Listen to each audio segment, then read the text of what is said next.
नमस्कार शेतकरी मित्रांनो, आज मंगळवार दिनांक 13 जानेवारी 2026 रोजीचे महाराष्ट्रातील प्रमुख पिकांचे आजचे बाजारभाव पाहूया। सर्वात आधी सोयाबीन। आज सोयाबीन पिकामध्ये राज्यातील प्रमुख बाजार समित्यांमध्ये आवक चांगल्या प्रमाणात दिसून येत आहे।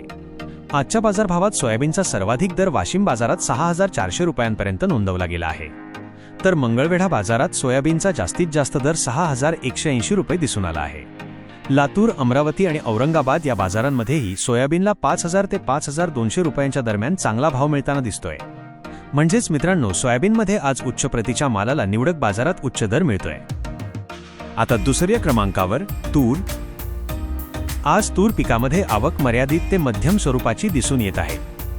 आज तुरीचा सर्वाधिक दर अकोला बाजारात 7730 रुपयांपर्यंत नोंदवला गेला आहे, तर लातूर, मूर्तिजापूर आणि निलंगा या बाजारांमध्ये तुरीचे जास्तीत जास्त दर 7000 ते 7500 रुपयांच्या दरम्यान दिसून येत आहेत। याचा अर्थ तूर पिकामध्ये सध्या मागणी मजबूत असून दर स्थिर ते तेजीत आहेत।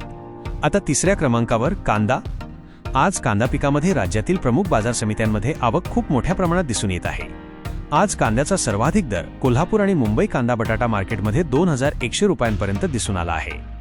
जुन्नर, लासलगाव आणि पुणे या बाजारांमध्ये कांद्याचे जास्तीत जास्त दर 2000 रुपयांच्या आसपास नोंदवले गेले आहेत। मात्र जिथे आवक खूप जास्त आहे तिथे कांद्याचे सरासरी दर 1000 ते 1400 रुपयांच्या दरम्यान दिसून येत आहेत। एकूण पाहता मित्रांनो, आज दिनांक 13 जानेवारी 2026 रोजी सोयाबीनमध्ये उच्च दर निवडक बाजारात, तुरीमध्ये मजबूत बाजारभाव आणि कांद्यात आवक जास्त असल्यामुळे दरांवर दबाव असे चित्र आजच्या बाजारात दिसून येत आहे।